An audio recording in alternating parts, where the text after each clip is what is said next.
تو پاکستان ایک نٹ cracker situation میں آئے گا کہ مغرب سے فوجیں آئیں گی اور مشرق سے فوجیں آئیں گی پاکستان کے لیے. It is the worst case scenario.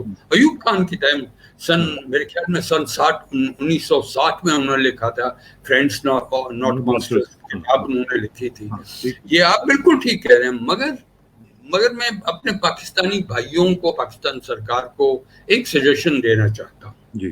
آپ سٹیبل رکھیے افغانستان, آپ ڈپلومسی کریے, مگر یہ سمجھنا کہ 96 اور 2001 کے بیچ ان 5 سالوں میں جو افغانستان سرکار کرتی ہے, جو فیصلہ لیتی ہے, جو سفارتی انیشیٹیوز لیتی ہے, معاشی پالیسی نبھاتا ہے, پاکستان کی اجازت ہونی چاہیے.